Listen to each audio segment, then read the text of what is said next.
Alhamdulillahirabbil alamin wassalatu wassalamu ala sayyidina Muhammadin wa ala alihi wa ashabihi ajma'in wa man tabi'ahum bi ihsanin ila yaumiddin. Amma ba'du. Segala puji bagi Allah Subhanahu wa taala yang pada malam hari ini Allah Subhanahu wa taala pertemukan kita dengan bulan yang mulia, itu bulan Rajab, satu dari 4 bulan yang mulia, yang mana amal ibadah di bulan ini Allah Subhanahu wa taala lipat gandakan bobotnya.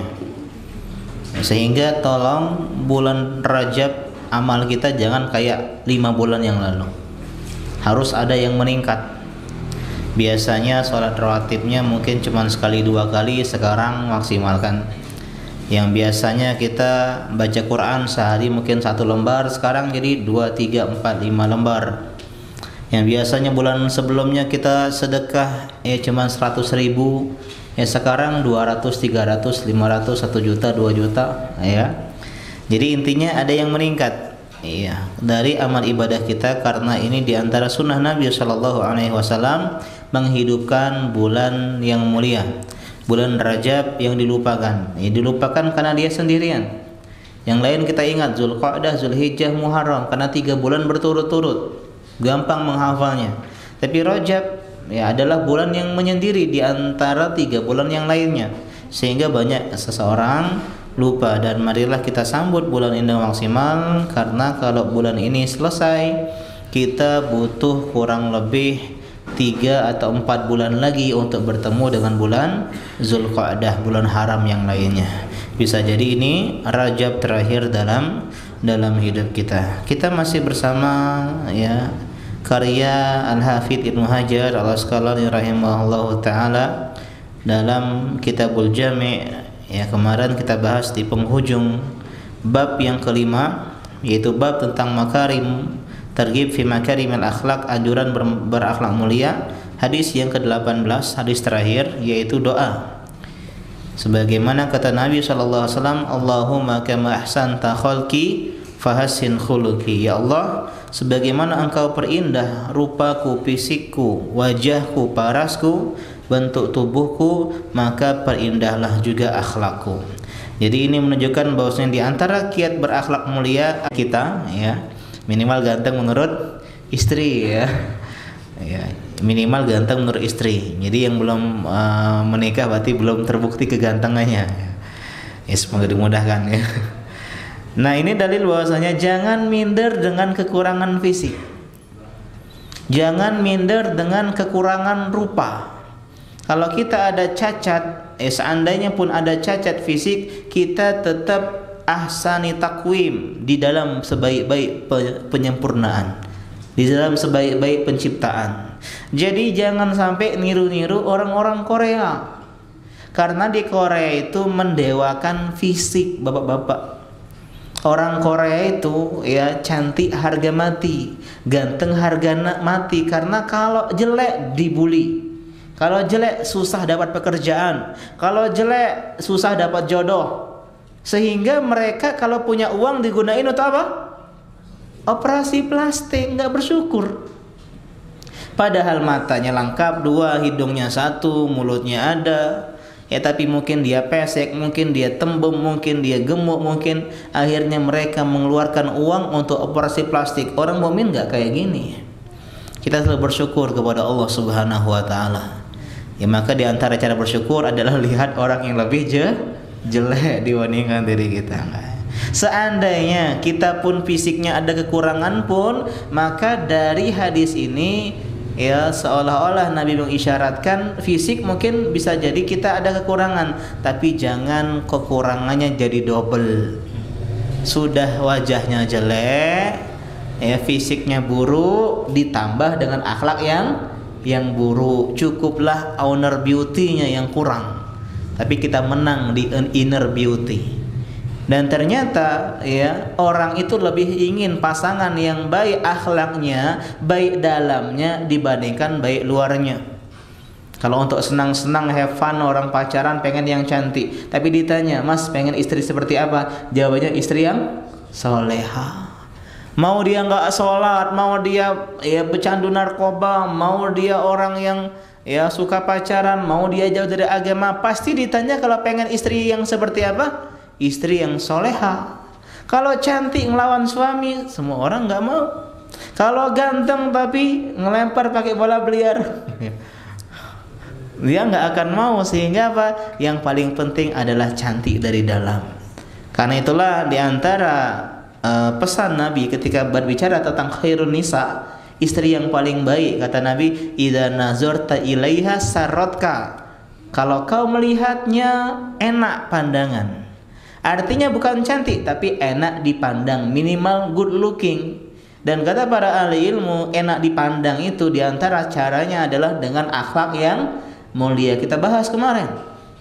Kita nggak bisa membuat manusia ridho dengan harta kita karena terbatas, tapi kita bisa membuat mereka senang dengan akhlak kita yang mulia. Wajah yang manis, senyum yang berseri-seri. Ya, kalau cantik tapi merengut terus, aduh, hampa hidup.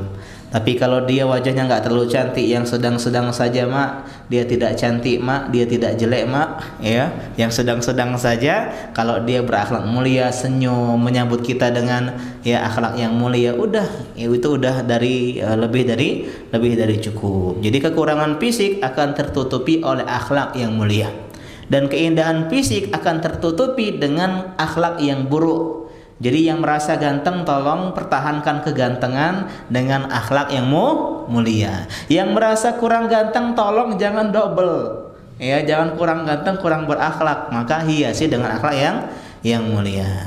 Dan ini bukan berarti boleh muji diri sendiri. Ya Allah, sebagaimana kau tidak aku ganteng, ganteng kan juga akhlakku, bukan. Karena kita meneladani siapa? Rasulullah SAW yang memang akhlak beliau luar biasa. Kalau kita bicara tentang Syama'il Muhammadiyah, ya, tentang sifat-sifat karakter fisik dan sifat Nabi SAW, itu tidak ada celahnya. Wajahnya seperti rembulan. Ya, kalau dia senyum itu wah. Kalau kita baca hadisnya, ya, baunya wangi, kulitnya lembut, ya, putih. Ya, jadi Nabi SAW adalah sosok yang ganteng, yang benar-benar ahsanta khalqi, kata Nabi SAW, kau perindah fisikku. Ya, bahkan beliau diberikan paras seperti Nabi Yusuf alaihi salam. Ya, jadi ini ya, diantara pelajaran yang bisa kita petik dari hadis yang terakhir. Sekarang kita masuk bab baru. Alhamdulillah. Kita masuk bab terakhir, bab ke-6. Setelah 5 bab kita lalui kurang lebih 1 tahun, ya, 1,5 tahun. Jadi sejak saya tinggal di sini lah kurang lebih, ya, 1,5 tahun lebih. Dari 5 bab, masih ingat bab pertama bab apa Pak? Bab tentang adab, etika, ya, adab makan, adab minum, adab salam, kemudian adab berjalan, adab berpakaian, adab memakai alas kaki. Kemudian yang kedua tentang bir dan silah, berbakti dan silaturahmi, berbakti kepada orang tua, silaturahmi kepada keluarga. Yang ketiga bab wara wa zuhud. Wara, ya, artinya tidak butuh kepada dunia. Ya, kemudian wara, hati-hati, zuhud artinya menggunakan dunia ala kadarnya, seperti toilet, butuh tapi nggak cinta. Wara, berhati-hati dari harta haram atau syubhat. Kemudian yang keempat, menjauhi akhlak yang tercela. Kita bahas hasad, kita bahas mencaci, mencela, dan seterusnya, fitnah, ghibah. Dan yang terakhir, kelima, kita bahas selama beberapa bulan ini, yaitu akhlak yang terpuji, dari jujur, dari berbaik sangka kepada Allah, ya, sampai yang hal-hal yang lainnya. Dan sekarang ditutup dengan babu dzikri wa du'a, bab zikir dan doa, ya. Jadi ini bab ke-6, bab terakhir dalam Kitabul Jami' Bulughul Maram yang memuat 27 hadis.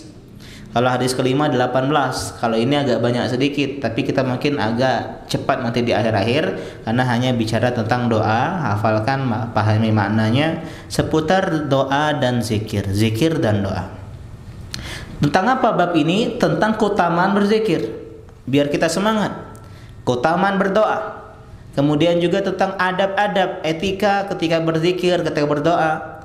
Dan yang terakhir tentang doa-doa itu sendiri, lafal-lafal zikir itu sendiri. Ini sebagai isyarat selain kita beradab yang baik, etikanya bagus, kemudian kita berbakti, bersilaturahmi, kita waro, kita zuhud, kita menjauhi akhlak tercela, kita menghiasi diri dengan akhlak terpuji, maka endingnya hendaklah kita senantiasa ingat sama Allah Subhanahu wa taala dengan memperbanyak zikir dan doa. Karena ini wasiat dari Nabi sallallahu alaihi wasallam. An Abdullah bin Busr, seorang sahabat Abdullah bin Busr bercerita, "Anna rajulan qala ya Rasulullah, inna syara'il Islam qad kasurat alayya." Ya Rasulullah, alangkah banyaknya ajaran Islam ini amalnya. Inilah sedekah lah, zakat, salat, puasa, baca Quran, silaturahmi, berbakti, alangkah banyaknya. Ada enggak tips? Ya biasanya orang ini kan pengen yang jadi-jadi aja, yang instan. Kalau mau mengamalin semuanya mungkin saya berat. Kasurat alayya fa akhbirni bi syai'in atashabbathu bihi. Yang mana tolong kasih tahu saya amalan yang saya bisa rutinkan, saya bisa pegang dan itu udah cukup bagiku. Kemudian kata Nabi SAW, la yazalu lisanuka radban min dzikrillah. Amalan yang sederhana, yang ringan, yang enteng, tapi mencakup semuanya, hendaklah senantiasa selalu lisanmu basah. Bukan basah dengan nyinyir ngomongin orang, tapi basah dengan zikir kepada Allah Subhanahu wa taala. Jadi ini wasiat yang luar biasa, hadis Tirmidzi. Apalagi zaman sekarang, Pak. Kita ini jauh dari zikir. Padahal zikir sederhana, enteng, gampang. Subhanallah, zikir. Alhamdulillah, Allahu Akbar, la ilaha illallah. Bahkan zikir yang paling ikhlas, la ilaha illallah, nggak kelihatan lidah kita. Kalau subhanallah, ta'ab udah itu berzikir, ketahuan.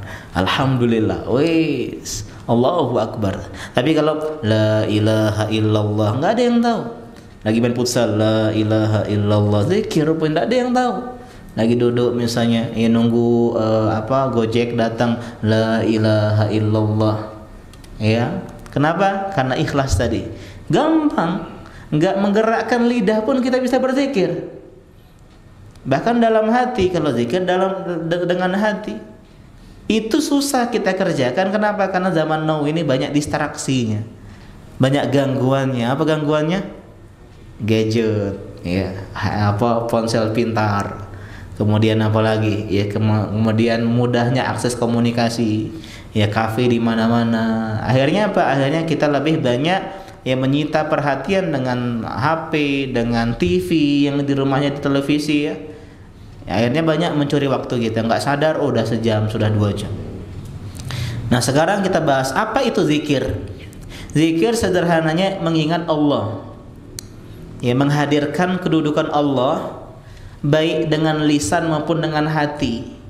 Jadi zikir bisa dengan lisan maupun dengan hati. Sehingga zikir kita bagi jadi 3. Zikir ada 3. Yang pertama dengan hati, yaitu dengan tafakur nikmat Allah Subhanahu wa taala. Ya Allah, dulu saya ini jauh dari agama. Dulu saya ini kasar sama istri. Dulu saya suka mencuri, zolim sama orang. Saya durhaka sama orang tua, sholat boro-boro. Ya, tapi alhamdulillah ya Allah, sekarang saya bisa duduk di sini kayak nggak percaya. Saya bisa setiap hari pengajian, saya bisa setiap hari ke masjid, terasa nggak percaya. Tapi inilah nikmat dari Allah. Itu kita dalam hati itu ingat namanya zikir kepada Allah. Ketika sedang rihlah ke pantai atau ke pegunungan, lihat, ya Allah, alangkah indah ciptaanmu, ingat. Sehingga mengingat Allah dengan hati kita itu zikir. Mencintai Allah juga zikir, berharap kepada Allah zikir, takut murka Allah adalah zikir. Sehingga ini namanya ibadah hati, zikir kepada Allah Subhanahu wa taala. Yang kedua dengan lisan, dan ini yang paling fundamental, ya, yang paling dasar. Kita itu kalau ngomongin zikir ya lisan. Itu subhanallah, alhamdulillah, wala ilaha illallah, Allahu akbar, wala haula wala quwata illa billah, astagfirullahalazim, Allahumma sholli ala Muhammad. Itu semuanya zikir. Termasuk membaca Al-Qur'an itu termasuk zikir. Dan yang terakhir dengan anggota tubuh, anggota badan. Semua ibadah ya, itu adalah zikir kepada Allah Subhanahu wa taala. Salat contohnya, sujud, ruku. Ya, bahkan tadi disebutkan oleh imam ya, rimba surat Al-Jumu'ah, ya ayyuhalladzina amanu idza nudiya lis-sholati min yaumil jumu'ah fas'au ila dzikrillah. Wahai orang yang beriman, kalau dikumandangkan azan untuk sholat Jumat ya. Azan Jumat sekali apa dua kali, Pak? Di zaman Nabi sekali, di zaman Abu Bakar sekali, di zaman Umar sekali, di zaman Utsman dua kali ya. Di Makkah Madinah ya umrah dulu Pak ya, biar tahu. Dua kali. Tapi jaraknya jauh, tidak seperti yang dipraktekkan di negeri kita. Ya, jaraknya jauh. Ya, misalnya setengah jam atau 1 jam. Ya, sebagaimana di zaman Utsman ibn Affan. Dan ini adalah sunnahnya Utsman ibn Affan. Sebagian ulama mengatakan bid'ah, tapi yang lebih tepat adalah ini diperbolehkan, meskipun yang lebih baik 1 kali ya, sebagaimana di zaman Nabi SAW. Seandainya 2 kali pun tidak masalah. Fas'au ila dzikrillah, bersegeralah menuju mengingat Allah Subhanahu wa taala. Kata para ahli tafsir, apa arti zikrillah? Salat Jumat, artinya salat Jumat itu zikir kepada Allah.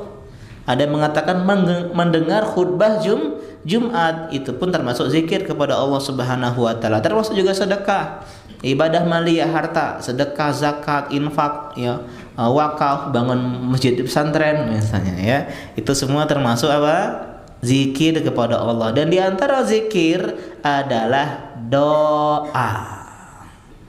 Doa termasuk zikir, sehingga zikir ini luas. Doa termasuk zikir, baca Quran termasuk zikir. Dan doa ada 2 macam, sebagaimana kita pahami bersama. Doa ada 2 macam. Yang pertama doa masalah, doa meminta. Jadi doa meminta ini pada asalnya doa itu artinya meminta, tolab, meminta dari bawah ke atas. Seperti kita hamba Allah meminta kepada Allah, itu doa namanya.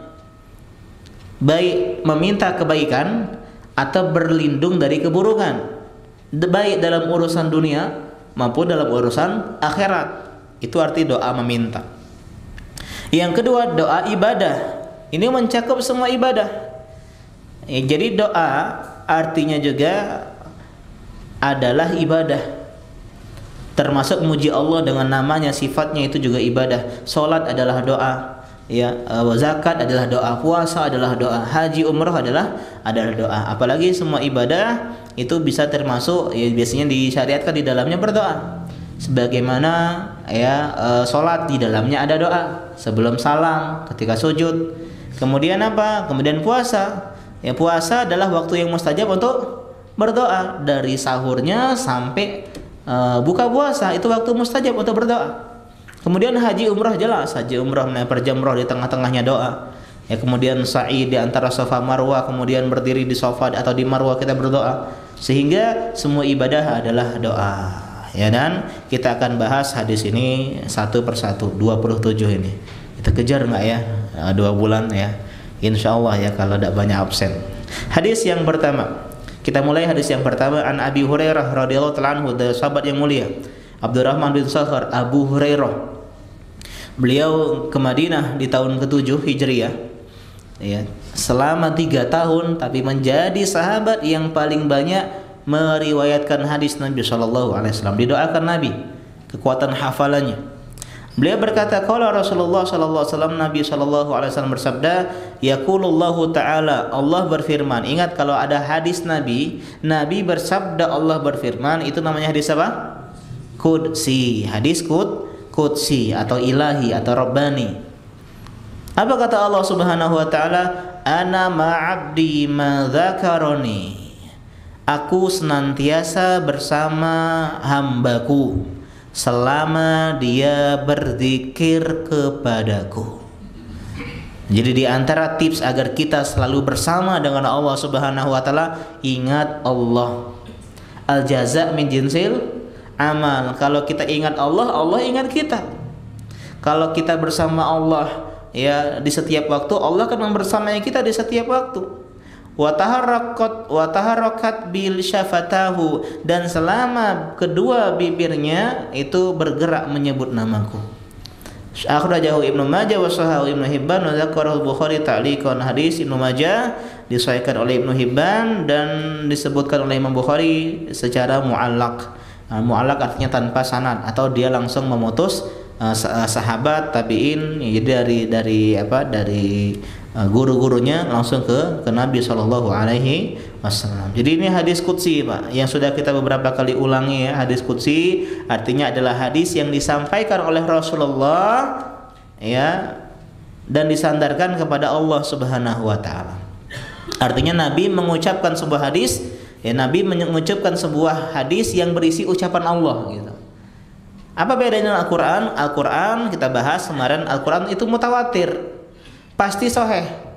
Kalau hadis qudsi ada yang sahih, ada yang dhaif, ada yang maudhu, ada yang palsu, ada yang hasan. Tidak semua hadis qudsi itu diterima. Ya, tapi kalau Al-Quran semuanya mutawatir, banyak jalurnya, sehingga tidak mungkin bisa ditolak. Ini yang pertama. Yang kedua, Al-Quran ucapan lafalnya dari Allah, maknanya dari Allah. Adapun hadis qudsi maknanya dari Allah, lafalnya dari Nabi. Jadi Nabi itu bahasanya membahasakan kembali. Kalau Quran tuh plek-plek, nggak boleh diubah-ubah. Allah bilang pergi kamu misalnya ke situ, ya nggak boleh kita ubah. Keluar kamu ke sana, segera ke sana, nggak boleh diubah, meskipun maknanya sama. Tapi kalau hadis qudsi secara makna dari Allah, secara lafal dari Nabi. Allah bilang misalnya, saya bersama hambaku selama hamba itu mengingatku. Kita ubah, ya hamba-hambaku akan selalu bersamaku selama dia mengingatku. Jadi diubah konteks lafalnya boleh, tapi maknanya tetap satu. Ini diantara beda Al-Quran dan hadis qudsi. Kemudian Quran punya keutamaan, nilai bacaannya ya dikali 10, kemudian dibaca dalam Al-Quran ya dalam salat. Hadis qudsi nggak boleh amin ana inda abdi, ya nggak boleh, atau ana ma'abdi idza zakarani wa ta'ala. Hadis ini dihasankan sebagian, disahihkan dan didhaifkan sebagian yang lain. Akan tetapi ada penguat dalam hadis Bukhari. Kata Nabi SAW, Allah berfirman, Ana inda zabni abdi bi. Aku sesuai prasangka hambaku. Udah kita bahas berkali-kali tentang optimisme hadis ini. Kemudian kata Allah, Wa ana ma'ahu idza dzakarani. Saya senantiasa bersamanya hambaku kalau dia ingat sama aku, kalau dia berzikir kepadaku. Fa in zakarani fi nafsihi dzakartuhu fi nafsi. Kalau dia berzikir dalam kesendiriannya, ingat sama Allah, maka aku pun akan mengingatnya di dalam kesendirianku.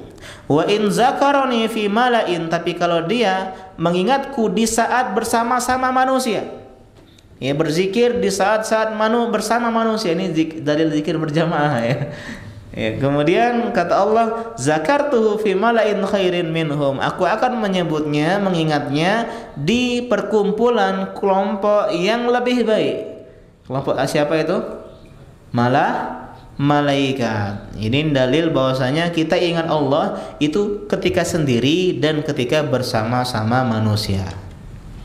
Bukan berarti zikir dengan satu komando, tidak. Ya, misalnya kita sama-sama berzikir, seperti ini kan berzikir. Ingat kepada Allah Subhanahu wa taala bersama-sama yang lainnya. Ketika sholat berjamaah itu berzikir sama-sama. Ya, ketika sedang umroh, haji itu tanya berzikir bersama-sama. Atau habis sholat kita berzikir sama-sama. Ya, ini berzikir semua, tidak dalam satu suara. Dan ini dalil bahwasanya zikir tadi taharrakat bi syafatah. Kedua bibirnya itu bergerak. Ini maksud zikir dengan lisan. Dengan lisan, dibilang zikir dengan lisan atau membaca zikir, itu syaratnya bibirnya harus bergerak. Kalau dalam hati itu bukan zikir lisan. Sehingga di antara kesalahan sebagian orang, sholat bibirnya diam. Nah, ini keliru, Pak. Karena tidak dinamakan membaca. Yang namanya membaca itu lidah atau bibirnya harus bergerak. Meskipun ulama ada pendapat, apa yang menjadi minimal, bergeraknya bibir atau terdengar oleh diri sendiri. Sebagian ulama mengatakan membaca itu harus terdengar oleh diri sendiri. Saya dengar, tapi teman-teman enggak. Atau cukup dengan menggerakkan bibir. Yang salah kalau dia membaca kanan kiri kedengeran. Ya, saya pernah itu ketika lagi sholat ada Bismillahirrahmanirrahim Rahmanirrahim Maliki Yaumiddin. No, udah ini. Iya, subhanallah. Ya, jadi ini mengganggu orang, nggak boleh kanan kiri. Minimal dia yang mendengar atau tergeraknya bibir. Ini perbedaan.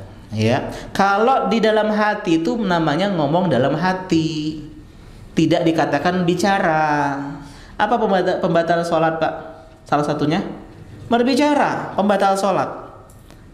Ya, seandainya dalam hati dia nggak bicara, imam ini dalam hati panjang nian bacaannya, batal sholatnya.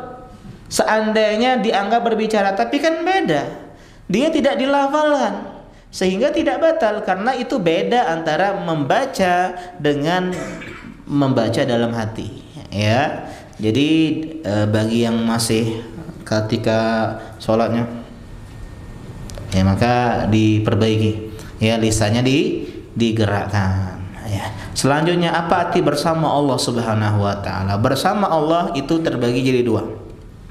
Yang pertama adalah kebersamaan umum. Artinya Allah itu bersama makhluk, semua makhluknya, umum. Mencakup orang kafir, orang beriman. Dan maksud bersama ini bersama dengan ilmunya Allah, pengetahuannya Allah, penglihatannya Allah, itu yang bersama kita secara umum. Orang kafir bersama Allah, iya ilmunya, Allah tahu tentang orang kafir, penglihatannya, pendengarannya, pengawasannya. Adapun ilmu yang atau bersama yang kedua adalah kebersamaan khusus, dan ini yang dimaksud dalam hadis ini. Artinya apa? Hanya didapatkan oleh hamba-hamba Allah yang beriman. Yang maksud bersama dengan khusus, bersama dengan pertolongan Allah, bersama dengan penjagaan Allah, bersama dengan perlindungan Allah. Artinya saya bersama hambaku, saya tolong hambaku, saya lindungi, saya jaga ketika dia senantiasa mengingat atau berzikir kepadaku. Ya, jadi yang pertama apa? Kebersamaan umum. Dan inilah yang salah dipahami Allah di mana-mana. Kan banyak Pak Ustadz ayat mengatakan Allah tuh di mana-mana. Wa huwa ma'akum aina ma kuntum misalnya. Allah tuh bersama kalian dimanapun kalian berada. Maksudnya bukan zatnya yang bersama kita, tapi ilmunya Allah yang bersama kita. Yang di mana-mana tuh ilmunya Allah, penglihatan Allah, pendengaran Allah, pengawasan Allah, itu yang di mana-mana. Sedangkan yang zatnya, fisiknya, ya, atau kita bilang zat saja, ya, itu di atas langit. Sebagaimana kisah yang viral di bulan ini. Bulan apa sekarang? Rajab. Ada peringatan apa sebagian kaum muslimin? Ustaz Sadak melakukan. Oh iya, mantap. Ada apa Pak? Udah lupa Ustaz, aku lah terakhir tahun berapa itu? Isra Mi'raj Pak, 27 Rajab. Ya Masya Allah, kalian udah lupa ya masa lalu ya. Terjadi kata mereka di tanggal 27 Rajab, meskipun tidak ada dalil yang sahih. Isra Mi'raj terjadi di tanggal 27 Rajab. Hanya saja mereka memperingati Isra Mi'raj, padahal Isra Mi'raj adalah dalil yang jelas tentang Allah ada di atas langit. Seandainya Allah ada di mana-mana, di Mekah aja udah ketemu sama Allah Subhanahu wa taala. Ya, di rumah aja udah ketemu. Nih Muhammad salat 50 kali, udah. Tapi karena Allah di atas langit, Nabi perlu mi'raj ke langit untuk berjumpa langsung dengan Allah Subhanahu wa taala. Jadi yang di mana-mana itu apa? Ilmunya Allah. Justru kalau kita bilang zat Allah di mana-mana, ini adalah bentuk ya pelecehan terhadap Allah Subhanahu wa taala. Allah ada di dalam septic tank, berarti kan di mana-mana. Allah ada dalam rahimnya unta. Allah ada dalam kemaluan misalnya sapi. Ya kalau dibilang Allah di mana-mana, wal iyadzubillah, jangan Pak. Bilang Allah di atas arsy. Dalilnya jelas, Ar-Rahman 'alal arsy istawa. Allah di atas arsy, ya berada di atas arsy. Dalil dari sabda Nabi SAW ketika menguji wanita apakah dia beriman atau tidak, pertanyaannya dua. Aina Allah wa man ana? Di mana Allah? Kata wanita ini, fis sama, di atas langit. Betul. Yang kedua, siapa saya? Anta Rasulullah, kau Rasulullah. Betul. Wahai Muawiyah, bebaskan nih wanita karena dia wanita beriman, mengimani Allah di atas langit dan mengimani saya adalah Nabi Allah Subhanahu wa taala. Ya, kalau sekarang di mana Allah? Allah itu tidak bertempat. Tidak di atas, tidak di bawah, tidak di kanan, tidak di kiri, tidak di dalam alam, luar alam. Berarti tidak kate. Ya, tidak kate, kan tidak ada di mana-mana. Ya, ini di antara ucapan yang keliru, yang Allah taala a'lam. Ya. Dan inilah kisah Nabi dan Abu Bakar ketika sedang di Gua Sur. Ketika la tahzan innallaha ma'ana. Ketika orang-orang kafir Quraisy mencari Nabi sayembara 100 ekor onta. Kalau satu onta 30 juta berarti 3 miliar. Insya Allah di Prabu Mulih kalau ada sayembara seperti ini, semua warung tutup, Pak. Semua kantor libur. Kenapa? 3 miliar. Itu satu orang. Kalau dua, 6 miliar. Ingin dapat 6 miliar cuma ketemu uang, tidak usah membunuh, ketemu be. Angkat, tegang tangannya ini nana 6M. Tutup ya apa pasar Prabu ini. Ya, kantor-kantor tutup semua. Kenapa? Cari Muhammad dan Abu Bakar. Sampailah mereka tiba di Gua Sur. Ya, Abu Bakar As-Siddiq cemas saking dekatnya, kata Abu Bakar As-Siddiq, ya Rasulullah, lau ana ahadahum absara tahta qadamai la basarona. Kalau salah seorang di antara mereka saja melihat ke bawah, kita ketahuan. Ya, cak ini beh. Aduh, di mana? Nah, ketahuan. Atau misalnya ada semut di bawah kakinya, langsung ketahuan. Tapi Nabi bilang la tahzan innallaha ma'ana. Jangan sedih, jangan cemas, Allah bersama kita. Maksudnya Allah menjaga kita, melindungi kita, ya, menolong kita. Itu di antara maknanya. Mazanuka bisnaini Allahu salisuhuma. Apa pendapatmu dengan dua orang yang Allah adalah yang ketiga? Nah, bagaimana cara dapetin? Mantap banget Ustaz ya kalau bersama Allah. Iya. Ditolong Allah, dijaga Allah, dilindungi Allah. Dekeng ya bahasa kita nggak butuh dekeng-dekeng yang lain kalau udah bersama Allah Subhanahu wa taala. Kita kalau jalan sama polisi, teman kita polisi, wah aman. Ya, nama teman kita polisi, bawa senapan. Kita udah merasa aman, udah merasa hidup tenang, tidur nyenyak ketika ada bodyguard di depan pintu.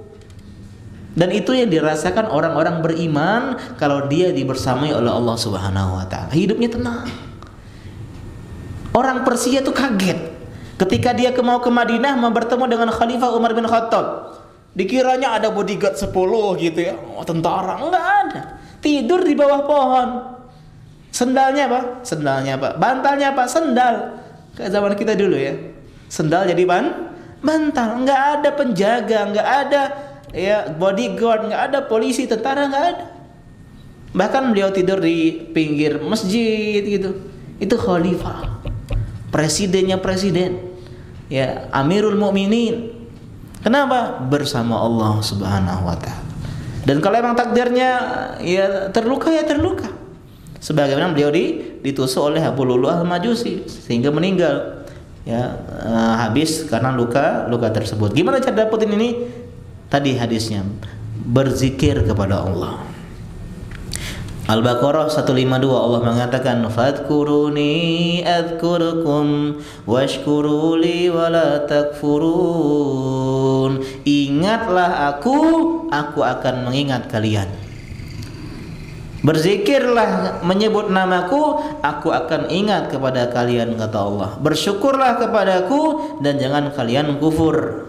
Artinya tadi al-jaza min jinsil amal. Kalau pengen Allah itu nolong kita di saat sempit, di saat lapang, ingat sama Allah. Tapi apa zikir pagi petang, mohon maaf banyak di antara kita ngaji udah 5, 6, 7, 8, 10 tahun tapi tidak hafal zikir pagi petang.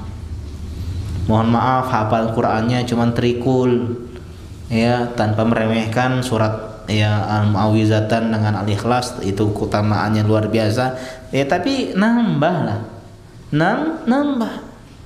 Jangan sampai nggak tahu doa ini doa itu, sehingga ketika dulu ulama ketika ada yang tanya tentang Ustaz, ini air kapur ini suci, air tahir atau air tahur? Ini air ini nanya fikih yang dalam. Ditanya, antum hafal nggak doa masuk masjid? Nggak hafal. Itu dulu kau pelajari. Ya. Jadi di antara adab kita belajar doa sehari sampai pagi, dari sampai tidur. Masuk masjid apa, berpakaian apa, pakai sendal apa, ya, sama istri apa, ya. Dan seterusnya ya, dihafalkan, dihafalkan ya. Apalagi baca Quran kita, tolong Pak jangan sampai satu hari ndak baca Al-Quran. Apalagi sekarang nih Rajab nih, Rajab bulan pemanasan Al-Quran. Al-Quran adalah syahrul Ramadan, adalah syahrul Quran. Kalau bisa nih ya khatamkan, coba khatamkan Quran di luar Ramadan. Jangan sampai kita nih khatam hanya di Ramadan, coba khatamkan di luar Ramadan. Nah sekarang Rajab, Sya'ban 2 bulan baca Quran 1 hari setengah juz. Sebelum Ramadan khatam, sehingga nanti ketika masuk Ramadan bisa 1 kali khatam, bisa 2 kali khatam. Ya, jadi hendaklah ingat sama Allah Subhanahu wa taala. Saya pernah waktu di Jember ketemu dengan Pak Tukang. Pak Tukang ini belum ngaji, Pak. Ya, belum ngaji. Dia nukang di di kampus di Jember. Masya Allah, beliau tuh ketika sedang istirahat duduk, ya, zikir lisannya itu. Subhanallah, subhanallah, subhanallah, subhanallah. Alhamdulillah. Itu kan bukan pencitraan, emang biasa berzikir. Ketika dia mau sholat, mandi dulu, Pak. Dia tahan mandi dulu kan, kadang kan kalau sholat cuman Allahu Akbar, no. Ya, aromanya ini mandi dulu, ganti baju, bawa baju khusus untuk sholat dia. Habis sholat nukang lagi, istirahat zikir lagi, subhanallah, subhanallah, duduk itu, masya Allah. Bapak itu, ya. Cuma dia tidak galak sholat sama kita. Cuma dia tidak bawa sholat sama kita. Jadi dia nunggu kita selesai baru dia sholat. Ya mungkin karena kita Wahabi ya. Ya jelas, tapi kerja beda ya, soal uang beda ya. Soal uang beda, tapi minimal kita ambil pelajarannya, pelajarannya. Dan zikir pagi petang, dan masalah zikir ini penting sekali memang. Saya pernah waktu itu bertiga, saya, Ustadz Taufik sama Ustadz Hidayatullah. Ya, kami dari Palembang mau ke Jember, naik bus bertiga. Sampai di Bungorasi di terminal Surabaya, kami ke masjid sholat. Itu saya ingat, saya punya sendal baru, Pak, dikasih ibu saya. Ya, habis sholat, nah mana sendalnya? Ternyata sendal saya hilang. Dan saya termasuk orang yang sering hilang sendal di masjid. Di Palembang ada masjid bakti, itu 2, 3, 4, 5 kali mungkin hilang masjid di sana. Padahal sendal saya nggak bagus-bagus amat ya. Terus kalau kami nyari kan Ustadz Taufik mungkin agak kesel ya. Ya mungkin karena mengganggu perjalanan, karena akhirnya nyari sendal. Dia tanya, Roni, kamu zikir nggak tadi? Itu tadi seperti itu, zikir ketika tiba di sebuah tempat. Kataku enggak, angkanya zikir gitu. Sejak saat itu saya ingat terus, ya zikir kalau tiba di suatu tempat jangan lupa berzikir a'udzu bikalimatillahi tammati min syarri ma khalaq. Ya. Kenapa? Karena tadi dilindungi oleh Allah Subhanahu wa taala. Dan ada seorang ulama yang dia senantiasa membaca zikir tersebut. Suatu hari dia lupa. Ketika dia lupa, dia kesengat kala jengking. Ya, kesengat kala jengking. Kenapa? Tadi zikir pagi petang. Nah ya. Jadi ini ingat Allah, maka diingat oleh Allah Subhanahu wa taala. Dalam hadis ta'arraf ilallahi fi raha ya'rifka fi syiddah. Kenali Allah ketika sedang lapang, sedang nikmat ya, maka Allah akan ingatmu di saat susah, di saat sempit. Ini di antara kaidah yang diterapkan oleh Nabi Yunus alaihi salam Zunnun. Kata Allah dalam As-Saffat 143 144, falaula annahu kana minal musabbihin lalabisa fi batnihi ila yaumi yub'atsun. Nabi Yunus ini akan berada terus di perut ikan paus sampai hari kiamat. Kata Allah Subhanahu wa taala, seandainya beliau bukan orang yang suka tasbih, ingat Allah Subhanahu wa taala. Jadi kenapa Allah keluarkan Nabi Yunus dari perut ikan paus?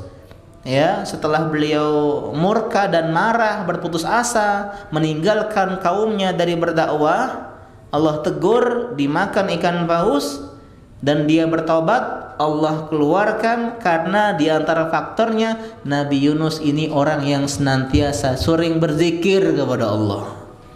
Kata Allah, kalau bukan gara-gara itu mungkin sampai hari kiamat dia berada di ikan paus dan dikeluarkan.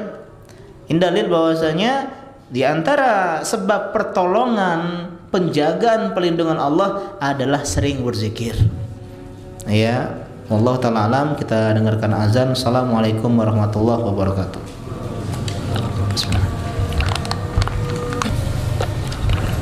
Alhamdulillah, wassalatu wassalamu ala Rasulillah wa ala alihi wa ashabihi wa ala wala hawla wala quwwata illa billah. Saya pernah dapat sebuah cerita, kisah ya, di media sosial tentang seorang wanita, anak kecil yang dia diculik, dimasukkan ke dalam bagasi mobil belakang. Kemudian setelah tiba di tempat yang jauh, sang si penculik ini ketika mau membuka itu bagasi nggak bisa, ya kayak terkunci. Akhirnya dia kabur dan ditemukanlah mobil tersebut. Ketika ditanya, nak, apa amal yang bisa membuat ya penculik itu mungkin gagal untuk membahayakan dan menimpakan keburukan kepada dirinya. Kemudian kata orang tuanya atau adiknya tadi, dia itu adalah orang yang senantiasa menjaga zikir pagi dan petang.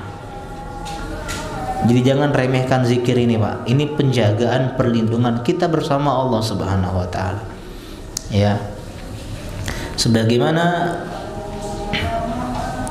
tadi kisah Nabi Yunus alaihi salam. Lanjutkan hadis yang kedua, kita lanjutkan hadis yang kedua ya, dari hadis ini ya, wa an Muaz bin Jabal, dari sahabat yang mulia Muaz bin Jabal, pakarnya halal haram umat ini. Salah satu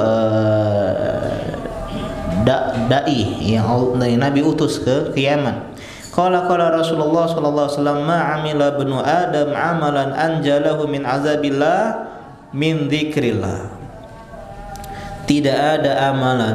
Tidaklah anak Adam, cucu Adam berbuat suatu amalan yang lebih bisa menyelamatkan dia dari azab Allah, dari neraka, dibandingkan dengan zikir kepada Allah Subhanahu wa taala.